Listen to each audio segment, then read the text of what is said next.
Eh bien, je suis content de vous retrouver, chers auditeurs et spectateurs.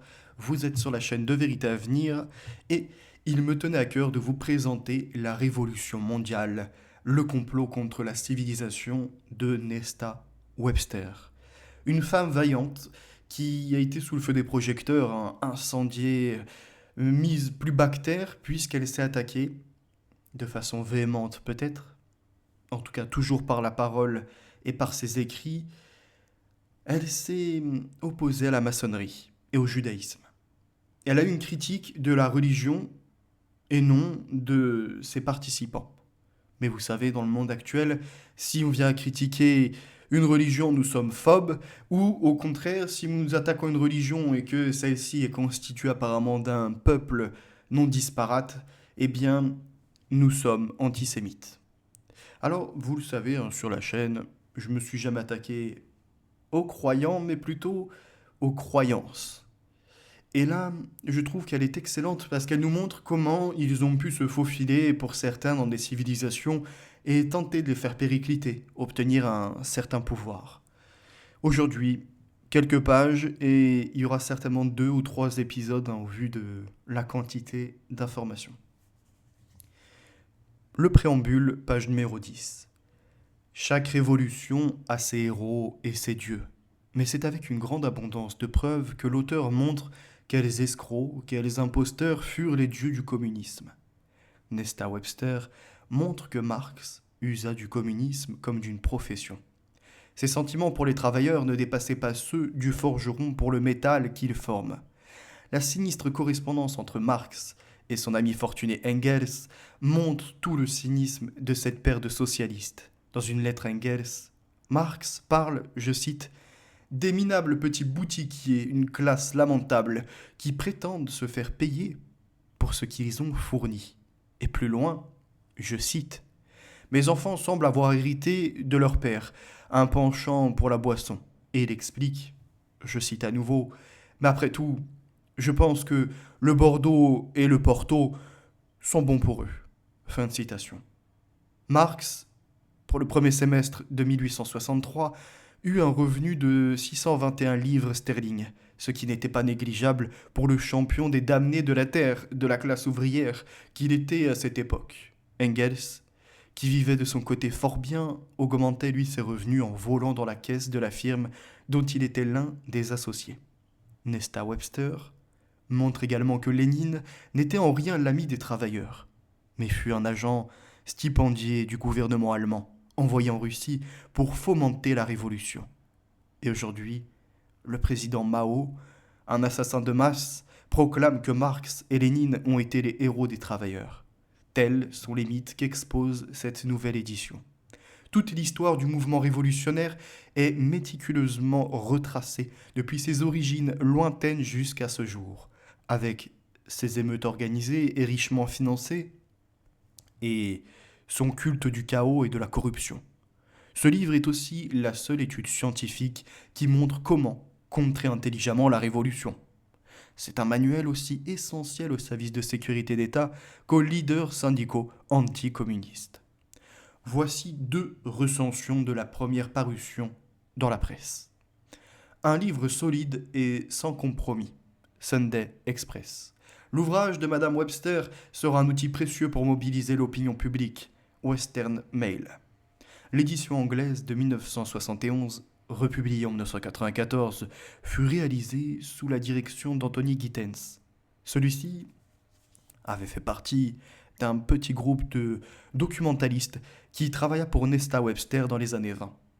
Il reçut alors une mission, celle de s'infiltrer parmi les groupes communistes et d'extrême gauche dans la région des Docks du Nord lors de la grève générale de 1926 en Angleterre, et les rapports qu'il fit aidèrent alors les autorités et permirent à Madame Webster d'écrire The Socialist Network, le réseau socialiste.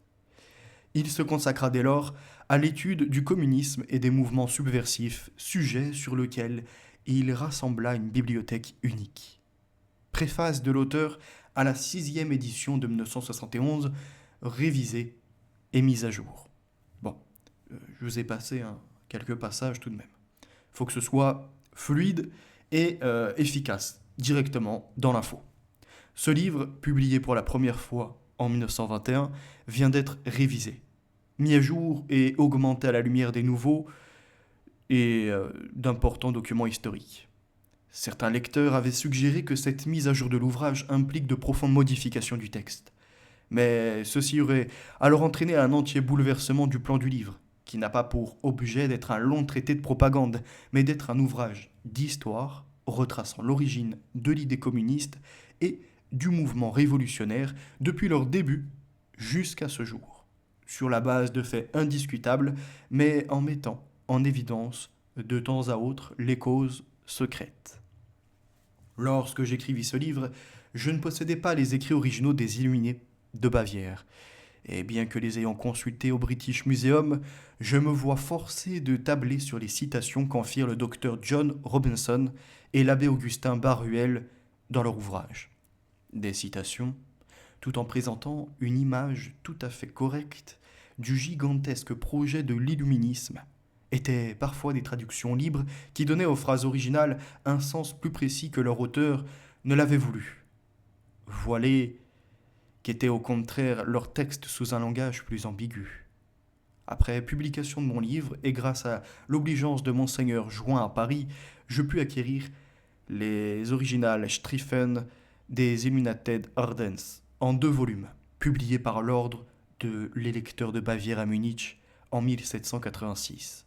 Et dès lors, dans le présent ouvrage et dans l'édition révisée de mon autre livre, Secret Societies and Subversive Movements, toutes les citations que j'ai faites des documents des Illuminés ont été autant que possible traduits par moi-même à partir des originaux. En 1921, je ne possédais pas non plus la correspondance publiée de Marx et d'Engels, et je dus donc avoir recours aux extraits qu'en donnent certains auteurs comme James Guillaume et Edmond Laskin. Mais je fus un peu plus tard à même d'acquérir les 4 volumes des Briefeschel Zwischen Friedrich Engels und Karl Marx, publiés par Dietz à Stuttgart, qui jettent une lumière crue sur le caractère véritable et incroyable de ces 2 hommes qui se sont posés en prophètes des classes laborieuses. Les citations que je fournis ici de leurs lettres ont dorénavant été traduites par moi de l'original allemand. Le chapitre 10 de l'ouvrage original, intitulé La Révolution de 1917, a été mis à jour et remanié, scindé en 3 chapitres, socialisme marxiste, bolchevisme et le soutien de l'or. Tout ce qui a trait au passé du mouvement révolutionnaire reste pratiquement inchangé dans l'ouvrage, mis à part quelques petites précisions, et à ceci près que dans un chapitre préliminaire, on a daté son début, non pas de Rousseau, mais du 1er siècle de l'ère chrétienne. Pour l'époque contemporaine, il a été nécessaire de reprendre le texte à la lumière des événements survenus depuis l'édition Princeps. En 1921, le sol de l'Europe tremblait encore des suites du premier conflit mondial, et la menace d'une Allemagne vaincue mais demeurée une puissance restait largement à l'horizon dans les pays alliés. Au moment même où le rôle des Juifs dans le bolchevisme, rapporté dans le livre blanc du Foreign Office et complété par la publication des protocoles des Sages de Sion et les articles du Morning Post, publiés en livre sous le titre de la cause de l'agitation mondiale, avait provoqué une violente controverse autour de la question juive. Ne pas mentionner ces questions dans la présente édition aurait été manifester un désintérêt pour les affaires contemporaines, et j'ai donc consacré quelques pages au protocole. On rappelle, de mon côté, j'ai lu les protocoles, également la critique de Taguieff, et on a vu que, officiellement, on nous a remplacé un complot par un autre. C'est-à-dire, les protocoles des Sages de Sion, c'est un complot apparemment de sionistes qui s'attaquent à la religion chrétienne. Et un petit groupe également qui veut fomenter des révolutions. Pour ça, justement, aboutir à la destruction de la chrétienté. Or, la version officielle nous a été vendue comme étant de Ratchowski et de 2 autres qui les ont accompagnés et qui voulaient, depuis la Russie, déstabiliser la partie de l'Occident et, pourquoi pas, faire peur au tsar, je crois que c'était Nicolas II à l'époque, pour qu'il y ait une intervention.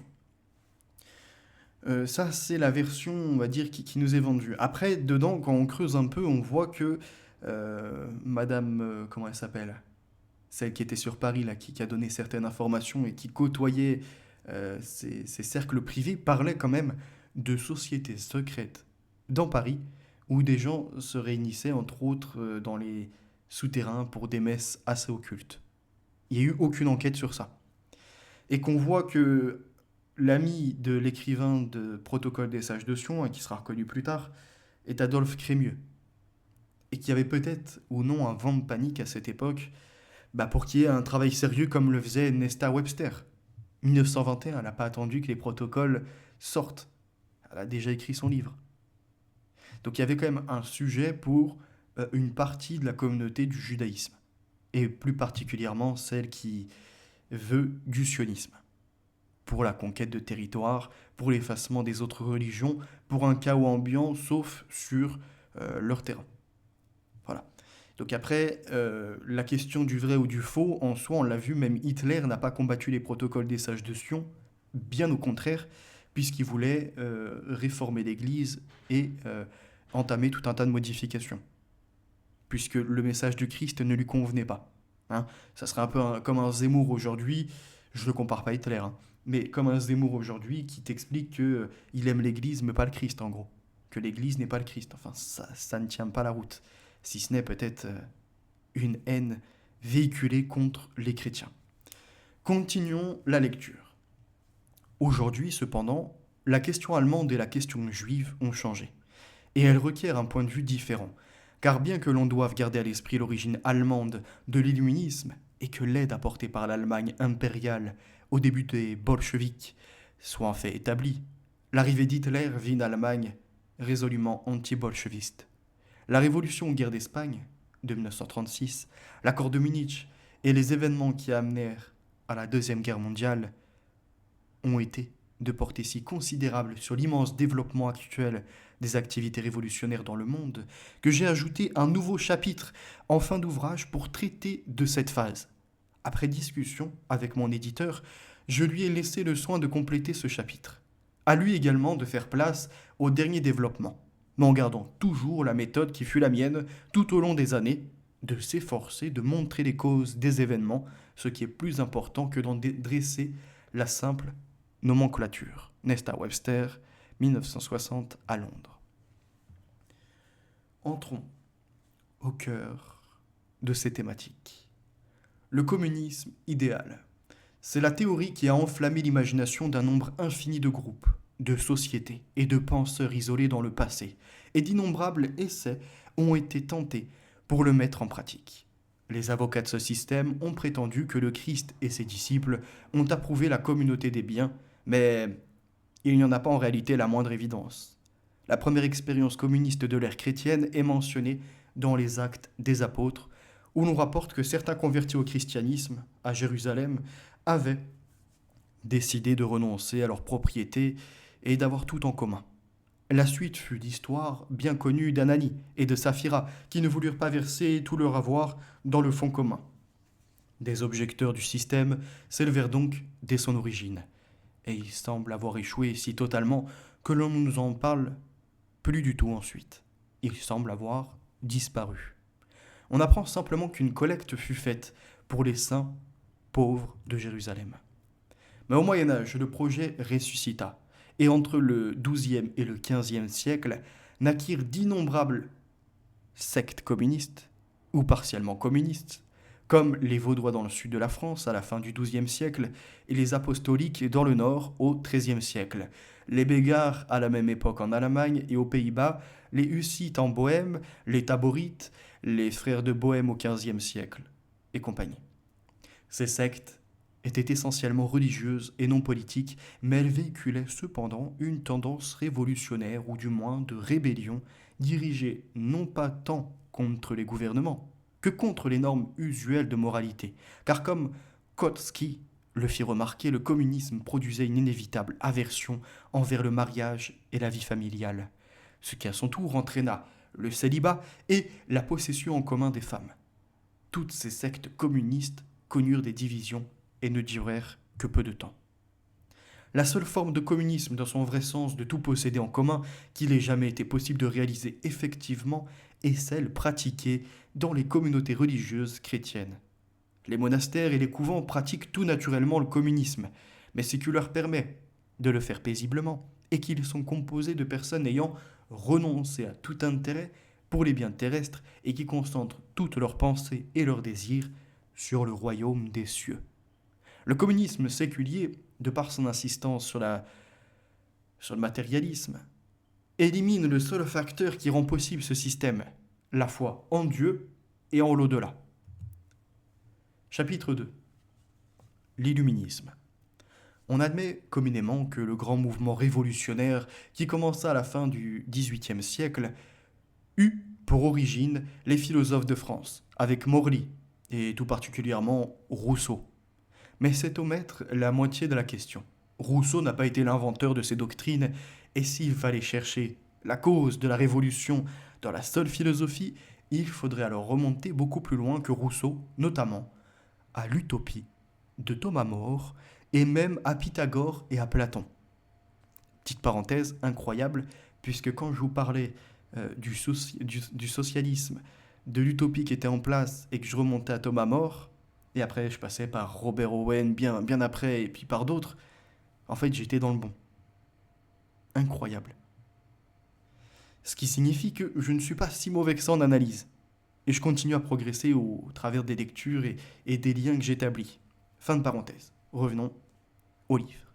Il est cependant indéniable que Rousseau fut le principal canal par lequel les théories de ses penseurs antérieurs furent introduites parmi l'intelligentsia du XVIIIe siècle en France, et que son contrat social et son discours sur l'origine de l'inégalité parmi les hommes contenaient en germe le socialisme et de la tyrannie moderne sous toutes ses formes.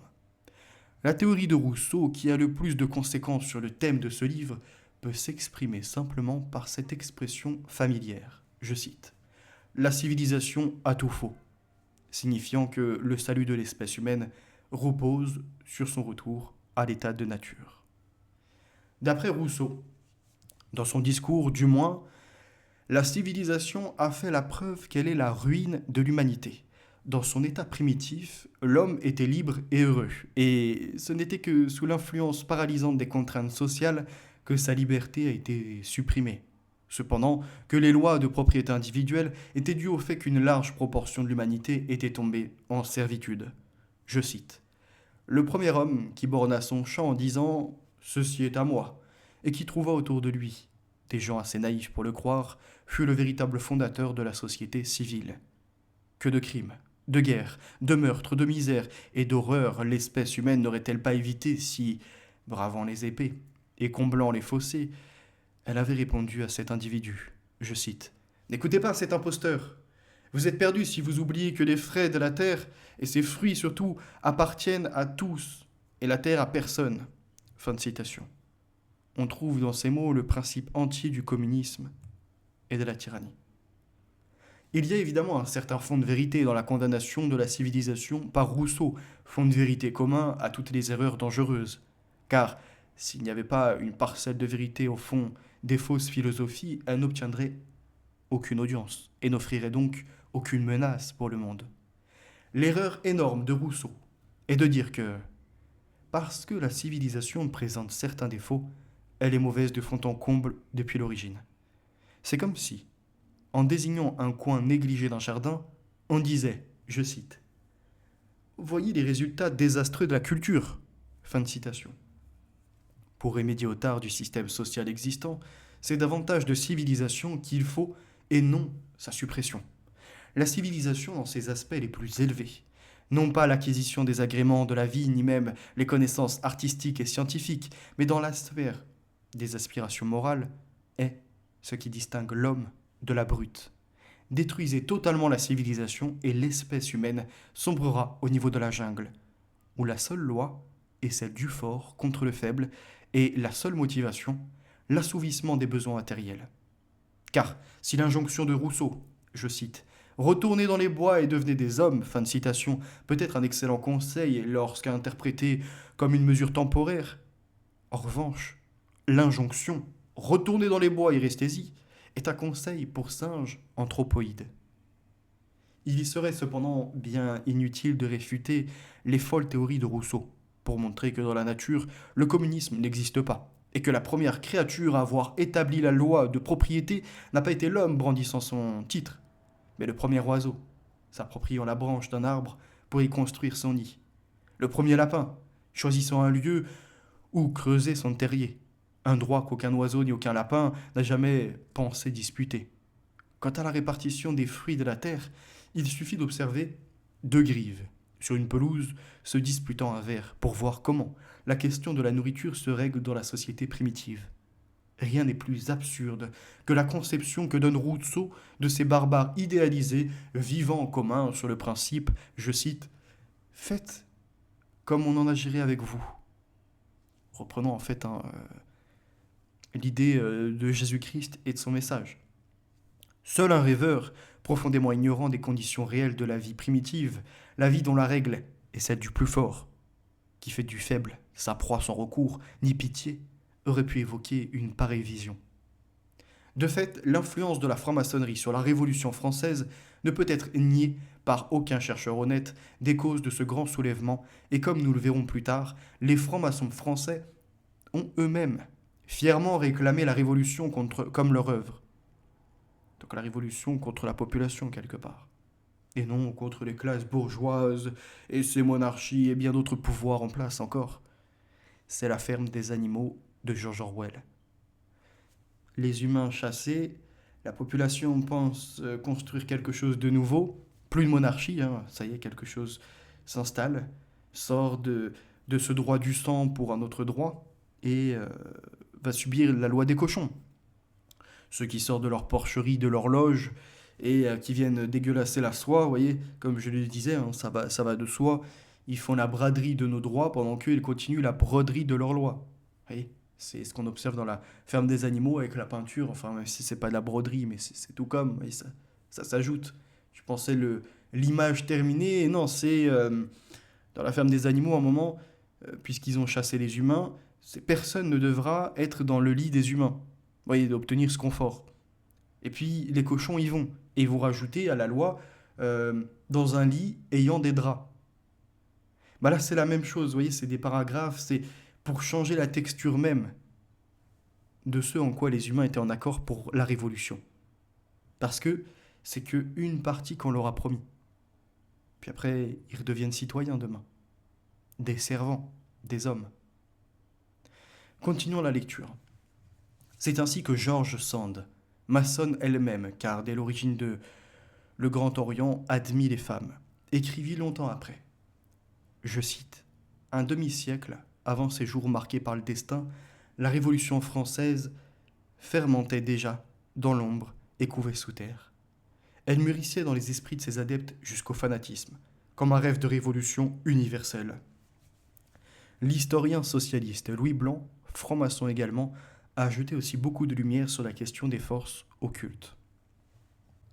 Nous savons en outre que George Sand avait raison d'attribuer aux sociétés secrètes l'origine du slogan révolutionnaire « Liberté, égalité, fraternité ». Bien longtemps avant qu'éclate la Révolution, la formule « Liberté, égalité » avait été usuelle dans les loges du Grand Orient. Une formule qui semble tout à fait pacifique, mais qui contient cependant tout un monde de discorde. Car voyez la contradiction. Il est impossible d'avoir une complète liberté et l'égalité en même temps. L'une exclut l'autre. Il est possible d'avoir un système de complète liberté dans lequel chaque homme est libre de se comporter comme il lui plaît, de faire ce qu'il veut, même de voler ou tuer, de vivre par conséquent selon la loi de la jungle dont la règle est celle du plus fort. Mais il n'y a là aucune égalité. Ou bien l'on peut avoir un système d'égalité absolue, réduire tout le monde au même bas niveau, broyer toute ambition chez l'homme de s'élever au-dessus de ses compagnons. Mais il n'y a plus alors de liberté. Aussi la franc-maçonnerie du Grand Orient, en accouplant deux termes à jamais incompatibles entre eux, jeta dans l'arène une pomme de discorde sur laquelle le monde n'a plus jamais cessé de se quereller jusqu'à ce jour, et qui a d'ailleurs divisé les forces révolutionnaires en deux camps opposés. Quant au terme fraternité, qui complète la formule maçonnique, on découvre qu'il fut ajouté par une autre société secrète, celle des martinistes fondée en 1754 par un juif portugais, Martinez Paschali ou Pascali, qui conçut un système à base de gnosticisme, de christianisme judaïsé et de philosophie grecque et orientale. L'ordre en question se scinda ensuite en deux branches. L'une, continuée par Saint Martin, disciple de Pascali, mais aussi de Jacob Bohème et fervent chrétien, et d'autres, par un organisme plus ou moins révolutionnaire, d'où sortit la loge des Philalèthes, fondée à Paris.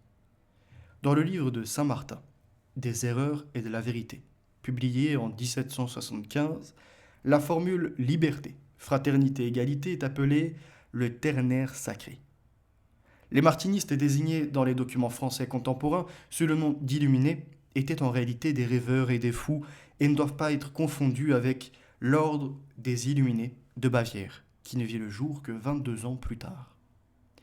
C'est par cette dernière terrible et formidable secte, l'ordre des illuminés de Bavière, que le gigantesque plan de révolution mondiale fut élaboré sous la direction de l'homme que Louis Blanc a décrit comme, je cite, « le plus profond conspirateur qui ait jamais existé, Adam Weishaupt ».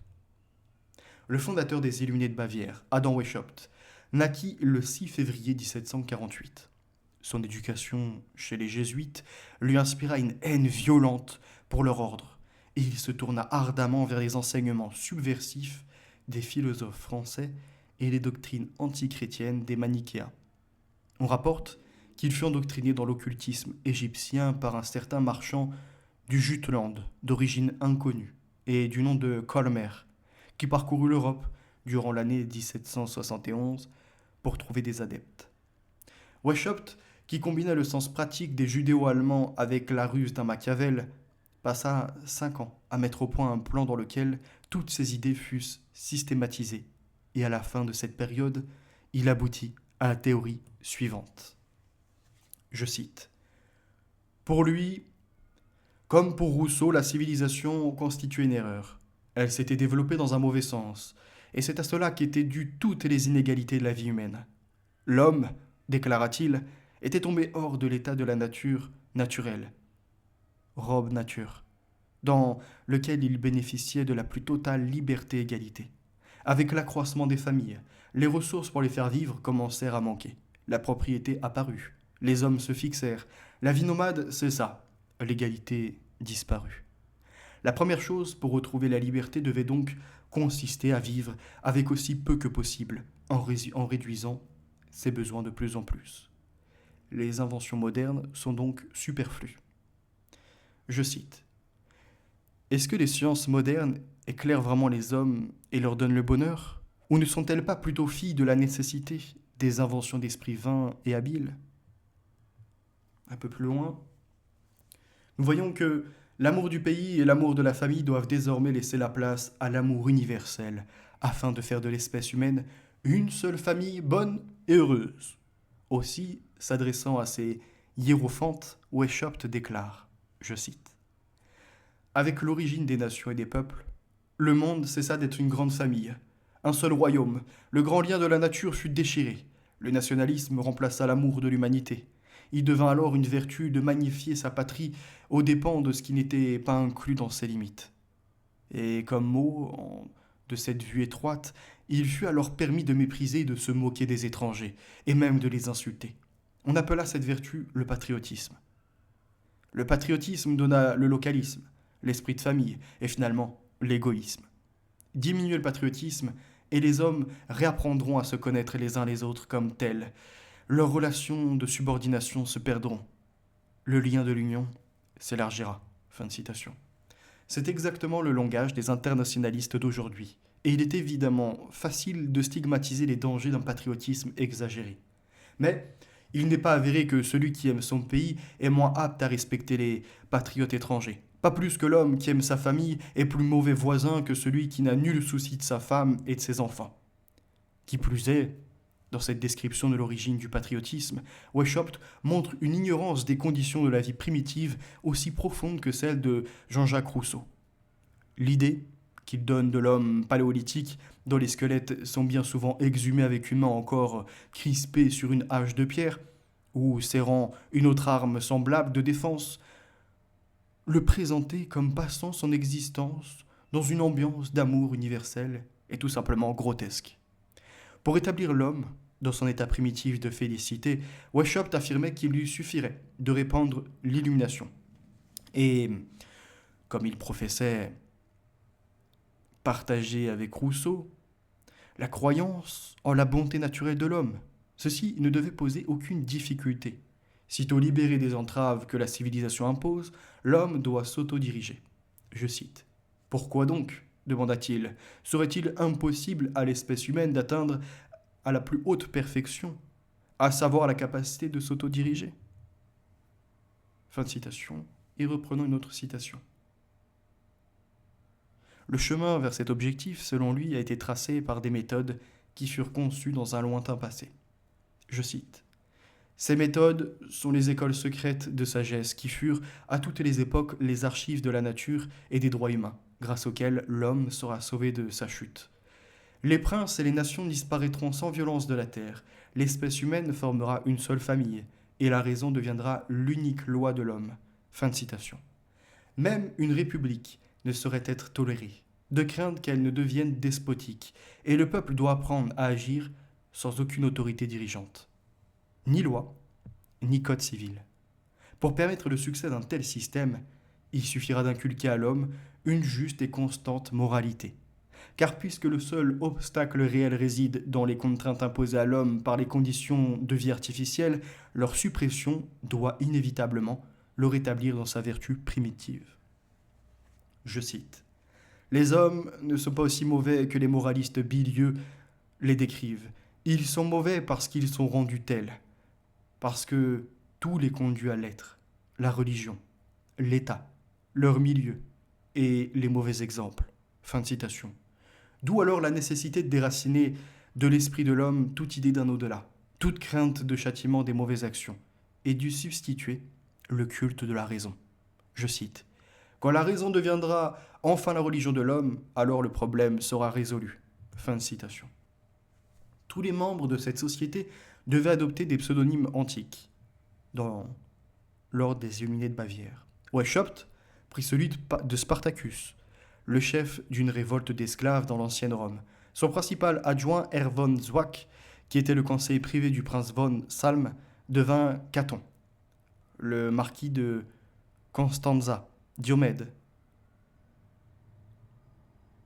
Massenhausen, Ajax. Hertel, Marius. Le baron Schreckenstein, Mahomet. Le baron de Mengenhofen, Silla, etc.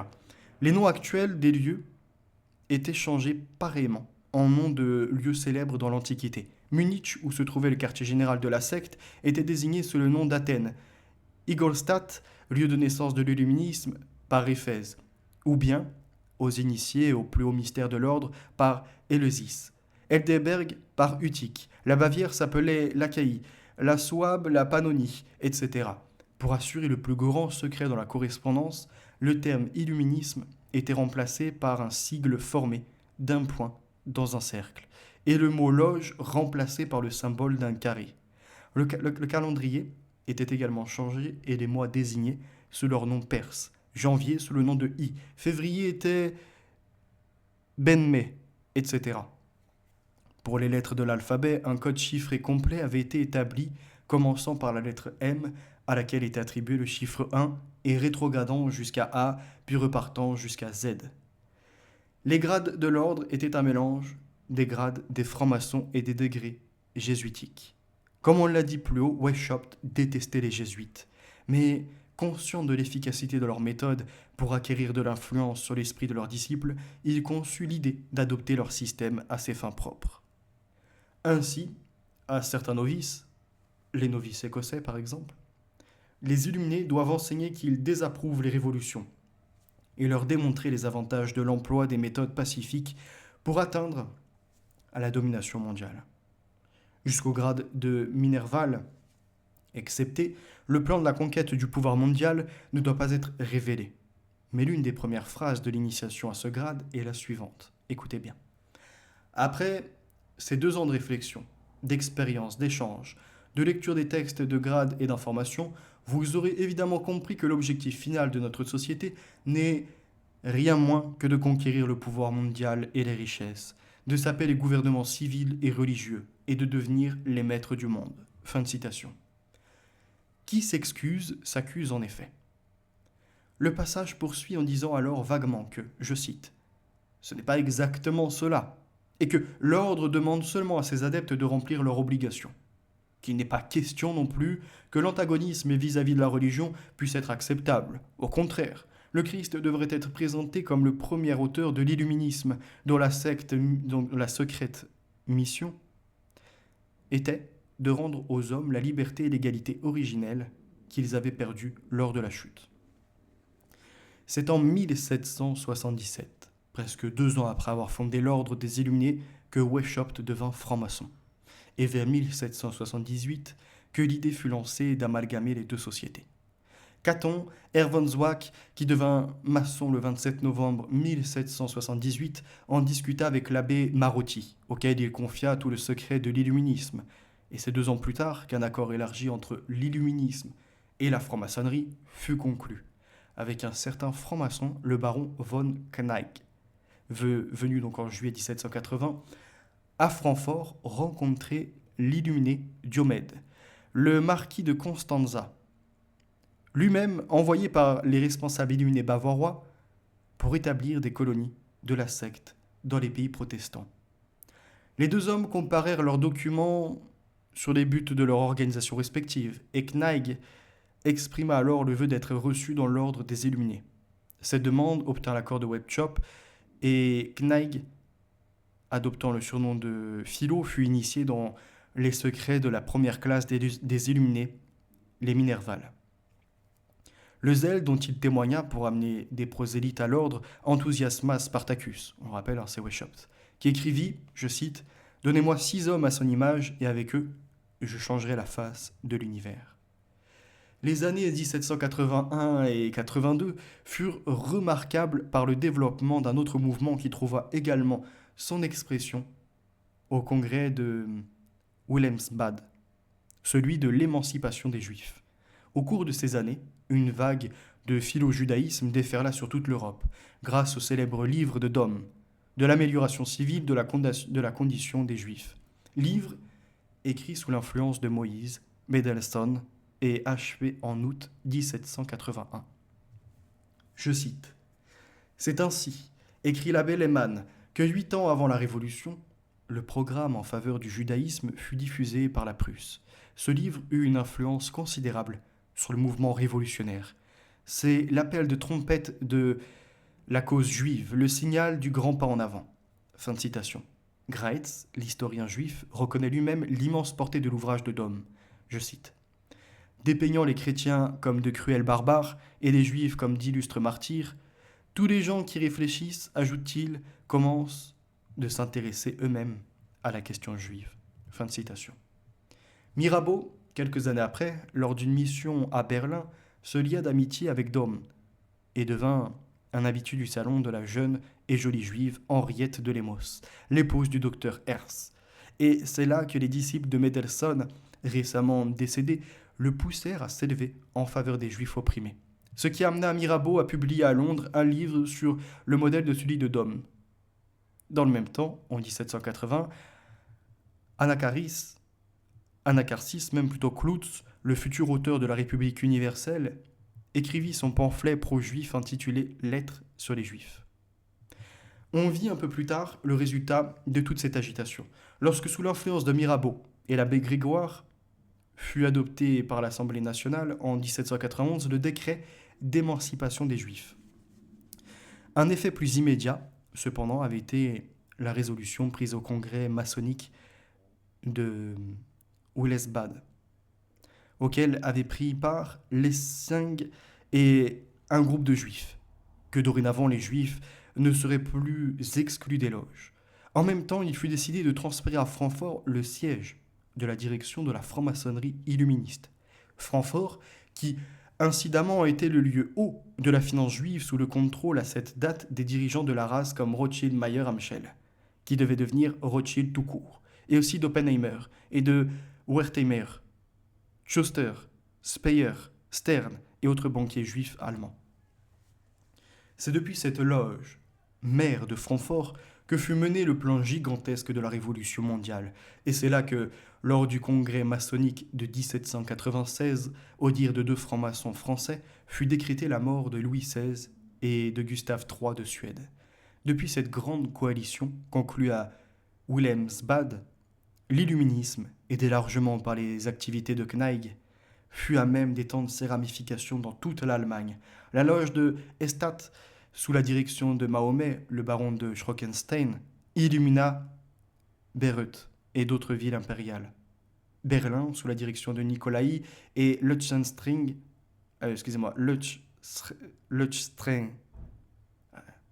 C'est compliqué ce mot, je le reprends. Leuchtstring illumina les provinces de Brandebourg et de Poméranie.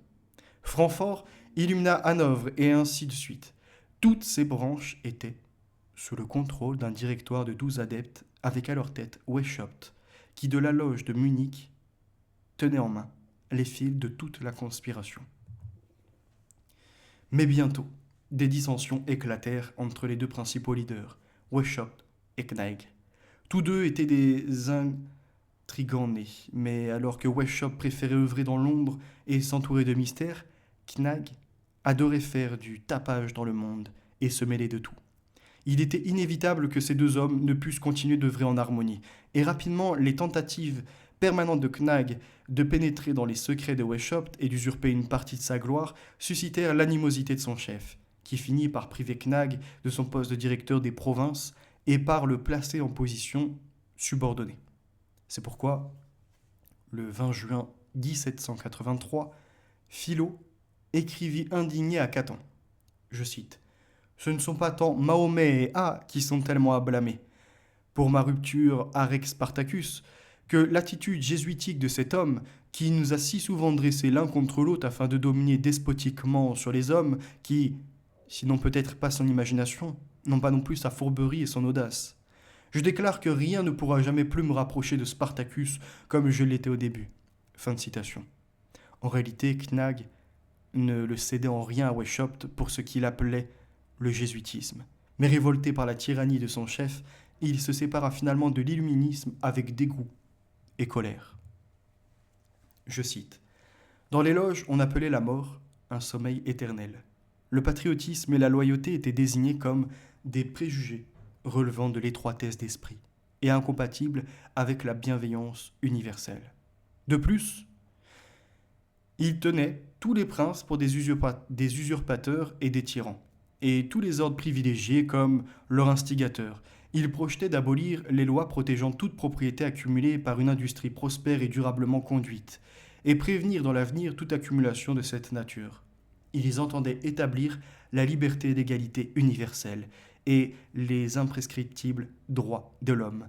Et comme nécessaire préparation à tout cela, ils voulaient déraciner toute religion et toute moralité ordinaire et même briser les liens de la vie domestique en détruisant le respect pour les vœux du mariage et en enlevant l'éducation des enfants des mains des parents. J'ai comme l'impression que sur ça, ils sont quasiment à la finalité, hein, c'est à deux doigts de réussir. Réduits à de simples formules, les objectifs des illuminés pouvaient se résumer en 5 points comme suit. Abolition de la monarchie et de tout gouvernement établi. Abolition de la propriété privée et du droit d'héritage. Abolition du patriotisme. Abolition de la famille, du mariage et de la moralité. Et institution de la communauté d'éducation des enfants. Abolition de la religion. On admettra qu'un tel programme était sans précédent dans l'histoire de la civilisation. Des théories communistes avaient bien été professées par des penseurs isolés ou des groupes de penseurs depuis Platon. Mais aucun, à notre connaissance, n'avait jamais proposé sérieusement de détruire ainsi tout ce par quoi tient une civilisation. En outre, lorsque l'on constate, comme on le verra, que le plan de l'illuminisme, codifié par les 5 points mentionnés, a continué jusqu'à ce jour de former le programme exact de la Révolution mondiale, comment douter que tout ce mouvement ne remonte aux illuminés ou aux influences secrètes qui se manifestent à travers eux? Ici surgit une question. Weishaupt était-il effectivement l'inventeur de son système? Annexe 2. Mais la secte des Rose-Croix était une secte panthéiste antichrétienne, la rose et la croix y étant des symboles sexuels dans leur ordre. Cette origine évoquée de la maçonnerie anglaise le montre identiquement subversive de l'ordre social chrétien. Quoi qu'elle en fasse accroire aux maçons de base en Angleterre, lire de Monseigneur Meurin, franc-maçonnerie, synagogue de Satan, et RP, je vous avoue, je ne sais pas ce que c'est, Deschamps, les sociétés secrètes et la société. En outre, dire que la maçonnerie anglaise s'interdit toute question politique ou religieuse est une affirmation surprenante de la part de l'auteur, car la révolution d'Angleterre au XVIIe siècle fut menée par des sociétés secrètes maçonniques, et ce fut le maçon Cromwell, aidé de l'oligarchie locale protestante déjà organisée en sociétés secrètes politiques, et par la juiverie des Pays-Bas, qui renversèrent Charles Ier en 1645, le firent exécuter.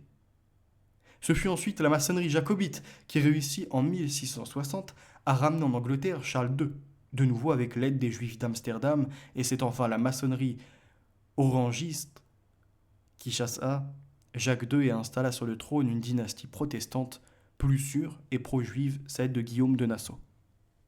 La maçonnerie anglaise s'est donc illustrée dès 1645 par son action politique et religieuse.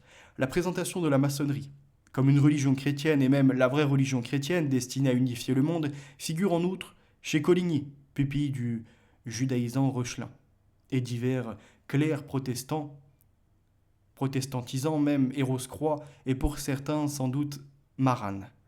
Les Rose-Croix préexistaient en petits groupes, épars, bien antérieurs, organisation pré-maçonnique secrète elle-même, constituée de soniciens panthéistes, de kabbalistes, d'immoralistes, d'occultistes, d'adeptes de magie alchimique et luciférienne, de cathares crypto-juifs, et peut-être de descendants des Templiers manichéens enjuivés, réfugiés en 1313 à la dissolution de l'ordre, les uns au royaume d'Écosse, qui abritait de nombreux juifs chassés d'Angleterre, au XIIIe siècle, d'autres au Portugal, en Allemagne du Nord ou en Suède, qui seront les territoires d'élection du protestantisme. Ces groupes et sectes habitués au secret avant la Réforme, multipliés par le calvinisme, notre note sur Calvin, et unis entre eux, comptèrent parmi eux les comploteurs de la Révolution anglaise, une oligarchie admiratrice de l'affairisme juif d'Amsterdam. Ceux-ci formèrent une organisation intellectuelle et politique qui infiltrera la maçonnerie opérative pour se réunir à couvert. Chapitre 3. La première révolution française. 2 ans avant que l'illuminisme ait été dissous en Bavière, ses adeptes avaient commencé d'opérer en France. Le magicien Cagliostro, généralement réputé être un juif de Sicile, avait été enrôlé comme illuminé en Allemagne. D'après son propre récit, au cours de son interrogatoire devant les autorités du Saint-Siège à Rome en 1790, je cite, « Son initiation avait eu lieu à proximité de Francfort, dans une cave ou un sous-sol. On ouvrit devant lui un coffre de fer rempli de documents. Les initiateurs y prirent un ouvrage manuscrit sur la première page duquel on pouvait lire, je cite, « Nous, grands maîtres des Templiers ». Suivait alors une sorte de serment tracé avec du sang. Ce livre indiquait que l'illuminisme était une conspiration contre les trônes et les autels, et qu'il frapperait ses premiers coups contre la France, puis, après la chute de la monarchie française, que Rome serait attaquée. Cagliostro apprit de la bouche des initiateurs que la société secrète dont il était désormais membre possédait une masse d'argent répartie dans diverses banques d'Amsterdam, Rotterdam, Londres, Gênes et Venise. Il put lui-même tirer une somme substantielle destinée aux dépenses de propagande, reçut les instructions de la secte et se rendit à Strasbourg. Ce fut à Strasbourg que Cagliostro fit la connaissance du cardinal de Rohan, qui tomba rapidement sous l'influence du pouvoir hypnotique qui formait le fonds de commerce du mage et qui continue d'être pratiqué par les propagandistes de l'illuminisme. Peu après, le cardinal l'introduisit auprès de Madame de la Motte, et ceci aboutit à l'affaire du collier. C'est ainsi que le premier coup contre la monarchie française fut organisé sur les conseils des illuminés allemands. Que la Révolution française ait suivi avec précision les plans fournis par Weishaupt est encore démontré par la stupéfiante prophétie du marquis de Luchet dans sa brochure intitulée « Essai sur la secte des Illuminés », publiée en 1789, alors que la Révolution n'en était qu'à son tout début et qu'il prédisait là de la manière la plus détaillée, le cours exact qu'elle devait prendre. J'en ai publié des détails dans la 7e édition de Secret Societies and Subversive Movements, en expliquant les raisons de mon erreur dans la première édition où j'avais attribué cet essai à Mirabeau. Mirabeau écrivit cependant à peu près à la même date un pamphlet qui, loin d'alerter contre l'illuminisme, présente avec force ses instructions les plus destructrices. Ce document intitulé Croquis ou projet de révolution de M. Mirabeau fut saisi par la police au domicile de Madame Ledjei, l'épouse de l'éditeur de Mirabeau, le 6 octobre 1789. Mirabeau était un franc-maçon depuis sa jeunesse, était devenu membre des Illuminés lors de son séjour à Berlin en 1786 et avait été initié à Brunswick aux mystères les plus profonds de la secte, devenant même un intime de Weishaupt. À son retour en France, Mirabeau, qui avait pris le nom de code de Léonidas, introduisit l'illuminisme dans sa loge appelée Loge des Philalètes, jetant une fois de plus la poudre aux yeux du public, puisque, comme on l'a vu, les Philalètes étaient déjà une loge des martinistes. Et il fut alors décidé d'introduire l'illuminisme dans toutes les loges maçonniques de France. Trouvant que cette tâche dépassait cependant ses moyens, Mirabeau demanda en Allemagne l'aide de 2 autres adeptes. Bode, connu sous le pseudonyme d'Amelius, et le baron de Buch sous le nom de code de Bayard. À la loge des Amis réunis, où les membres des loges maçonniques de toute la France se réunissaient, les mystères de l'illuminisme furent dévoilés par les 2 émissaires allemands et le code de Weishaupt y fut même déposé sur la table. Il s'ensuivit qu'à la date de mars 1789, les 266 loges sous l'obédience du Grand Orient étaient toutes illuministes, et ce, sans le savoir, car les simples maçons n'avaient pas été informés en général du nom de la secte qui leur avait apporté tous ces mystères. Seul un très petit nombre d'entre eux étaient dans le secret. Nous avons décrit en détail, dans la Révolution française, la manière dont ils accomplirent leurs desseins. C'est pourquoi on ne fera ici qu'un très bref résumé de cette période, pour montrer simplement le déroulement de la révolution sociale. Durant les 3 premières années du grand soulèvement, en effet, le plan de l'illuminisme fut masqué par les intrigues des factions politiques, à savoir la conspiration des orléanaïstes pour changer la dynastie, et ensuite la lutte des Girondins pour le pouvoir. La Prusse, pendant ce temps, jouait un rôle insidieux dans les troubles de la France. Depuis longtemps, en effet, et bien avant la Révolution, le projet favori de Frédéric II avait été de briser l'alliance franco-autrichienne de 1756 qui faisait obstacle à sa puissance et d'unifier l'Allemagne sous la domination prussienne. En 1778, l'impératrice Marie-Thérèse, dans une lettre à sa fille Marie-Antoinette, avait écrit ces remarques prophétiques. Je cite. « Tout le monde en Europe sait si l'on peut compter sur le roi de Prusse et la confiance que l'on peut accorder à sa parole. La France en a fait l'expérience en diverses circonstances. Or, c'est le souverain qui aspire à s'élever en dictateur et protecteur de l'Allemagne. Le plus extraordinaire de l'affaire est que les puissances ne pensent pas même à s'unir pour se protéger d'un tel malheur, dont, à plus ou moins long terme, tous auront à souffrir des conséquences désastreuses. Ce que j'avance là concerne toutes les puissances de l'Europe. L'avenir ne m'apparaît pas sous un aspect souriant. Aujourd'hui déjà, nous subissons l'influence de cette monarchie militaire et despotique qui ne reconnaît aucun principe, mais qui, dans tout ce qu'elle fait et tout ce qu'elle entreprend, poursuit toujours le même objectif, son seul intérêt et son avantage exclusif. Si l'on permet au principe prussien de continuer à gagner du terrain, quel espoir restera-t-il pour ceux qui nous succéderont un jour ? Fin de citation. Ce sont les avertissements comme celui-là qui firent adopter à Marie-Antoinette l'attitude anti-prussienne qui fut la sienne et qu'elle dut payer si cher un jour. Et Frédéric, focalisant alors toute sa haine de l'Autriche contre la malheureuse dauphine de France, fit circuler des libellés contre elle par l'entremise de son agent, l'ambassadeur von der Goltz, qui combinait les rôles d'ambassadeur et d'espion à la cour de Versailles. Pour montrer jusqu'où allaient les méthodes du Hohenzollern, donc Hohenzollern, c'est un mot que je découvre entre guillemets, C'est pendant une ou deux lectures qu'on retient certains noms comme ça un peu allemands, je pense. Il était allé jusqu'à se mettre en rapport en France avec un obscur malandrin nommé Cara, qui deviendra ensuite un chef révolutionnaire, qui apparemment le servit si efficacement que Frédéric crut bon de le récompenser en lui offrant une tabatière en or. Cette politique de Frédéric le Grand fut scrupuleusement poursuivie par son successeur Frédéric Guillaume II, qui envoya à Paris ses agents prussiens, avec à la tête un juif nommé Éphraïm pour infiltrer la populace révolutionnaire et enflammer ses passions. Mais le complot qui dirigea les phases initiales de la Révolution fut cependant la conspiration orléaniste. C'est cette faction qui organisa la pénurie artificiellement provoquée du blé et des farines au printemps et à l'été 1789, ainsi que la prise de la Bastille le 14 juillet et la marche sur Versailles du 5 octobre.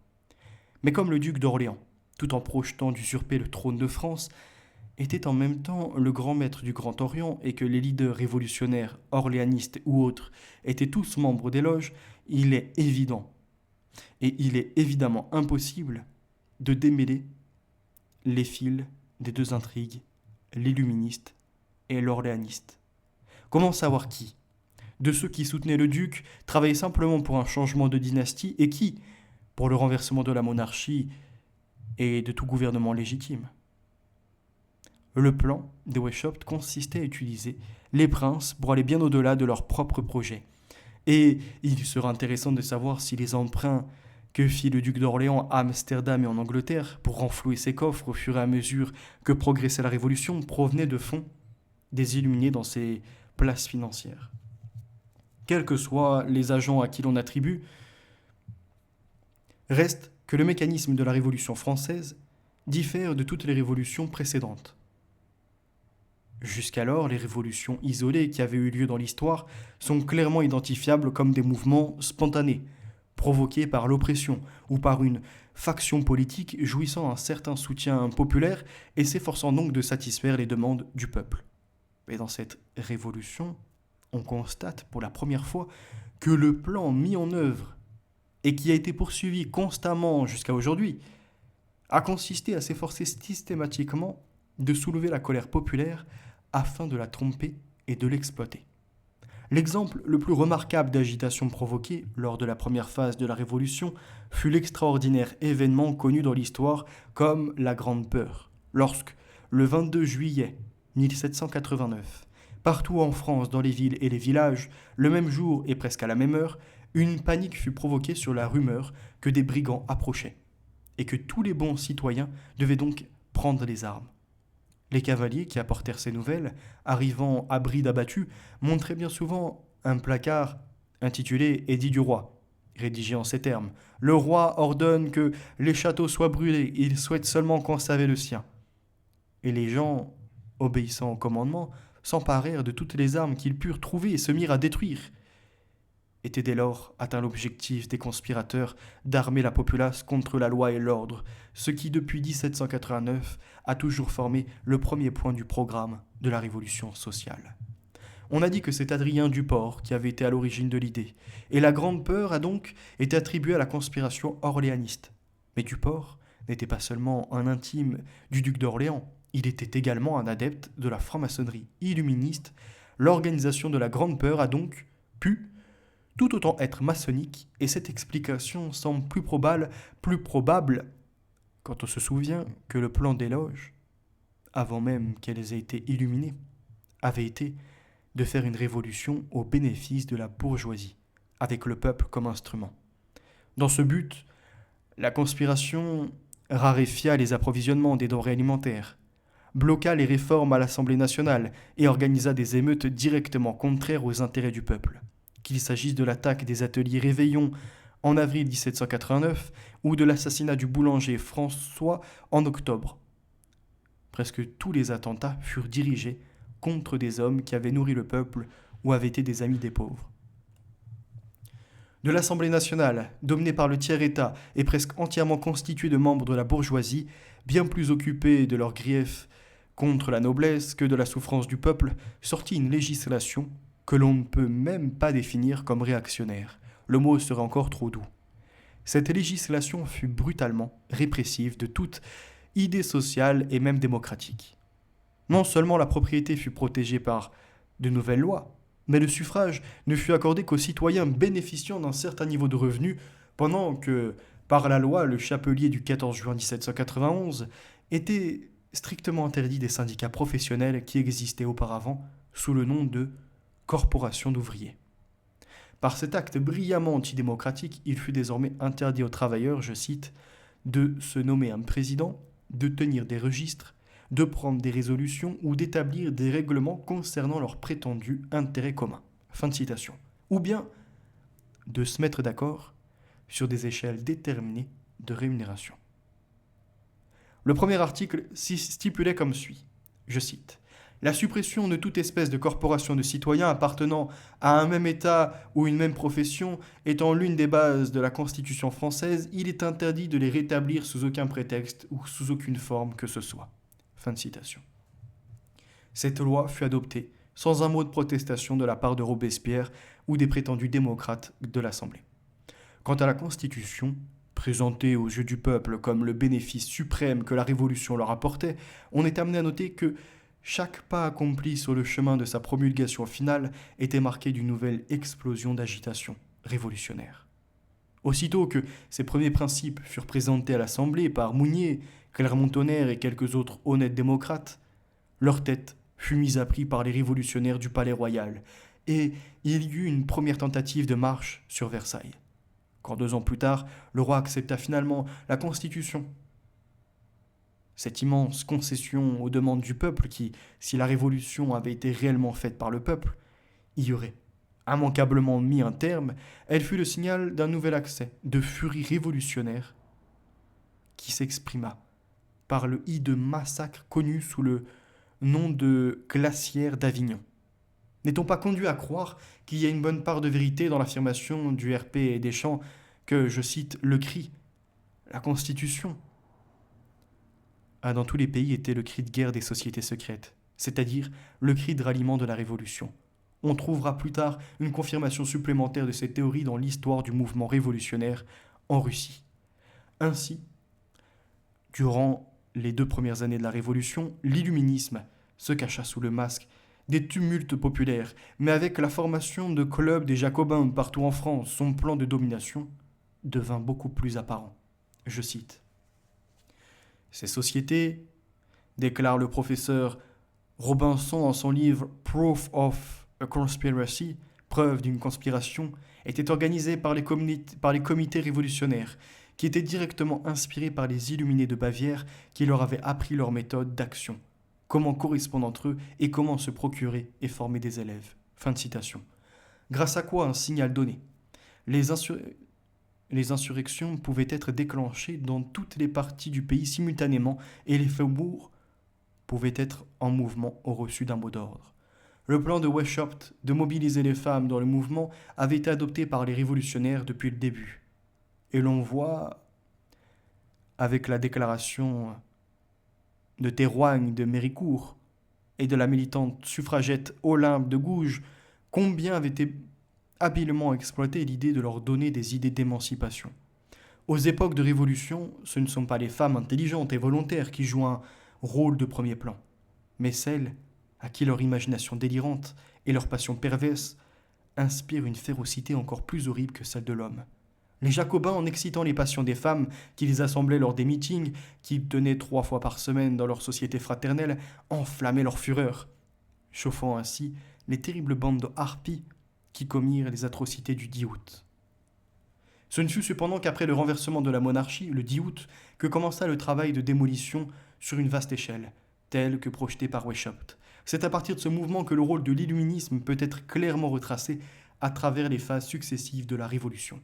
C'est à partir du 10 août que l'on voit remplacer la bannière tricolore, celle de l'usurpateur, par le drapeau rouge de la Révolution sociale, et que le cri de Vive notre roi d'Orléans fait place au slogan maçonnique Liberté, égalité, fraternité. Au cours des massacres qui suivirent en septembre, dans les prisons, on vit les assassins faire des signes de reconnaissance maçonnique aux victimes et épargner ceux qui savaient y répondre. Parmi ceux qui ne furent pas épargnés figura l'abbé Lefranc, qui avait publié au début de la Révolution un pamphlet dévoilant les desseins de la franc-maçonnerie. La proclamation lancée par la Convention en décembre, invitant les prolétariats dans toute l'Europe à se soulever contre tous les gouvernements établis, fut le premier coup de clairon de la Révolution mondiale. Et c'est l'échec de cet appel qui força les Jacobins à adopter une attitude nationale qui n'était pas dans leur intention. En novembre 1793, la campagne contre la religion inaugurée par le massacre des prêtres en septembre de l'année précédente fut entreprise dans toute la France. C'est sur l'ordre de l'illuminé Chaumette, dit Anaxagora, que fut affiché dans les cimetières le slogan favori des illuminés. La mort est un sommeil éternel. Fin de citation. Les fêtes de la raison célébrées dans les églises de Paris répondaient strictement aux enseignements de Weishaupt, que, je cite, « la raison devrait être la seule loi de l'homme ». Fin de citation. Et le professeur Robisson indique que les cérémonies d'alors, où des femmes de vertu légère furent placées sur les autels comme des déesses, furent célébrées suivant le plan de Weishaupt d'un Nérothérion, ou fête en l'honneur du dieu de l'amour. Ce furent pareillement aux déclamations de Weishaupt contre la gente mercantile que l'on peut retracer les causes de la dévastation des villes manufacturières de France et la ruine de ses négociants. Cependant que la campagne contre l'éducation constituait une partie supplémentaire de son plan en vue de détruire la civilisation.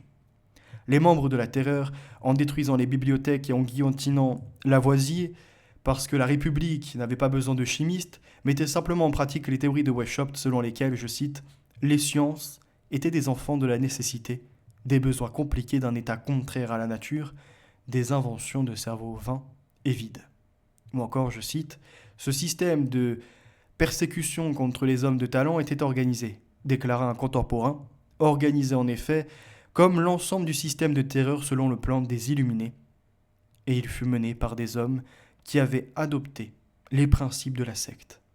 Car c'était la maxime favorite de Weishaupt que, je cite, « la fin justifie les moyens ». Maxime que l'on retrouve identiquement dans la bouche des Jacobins avec leur slogan, je cite, « tout est permis à quiconque agit dans le sens de la Révolution ». Fin de citation.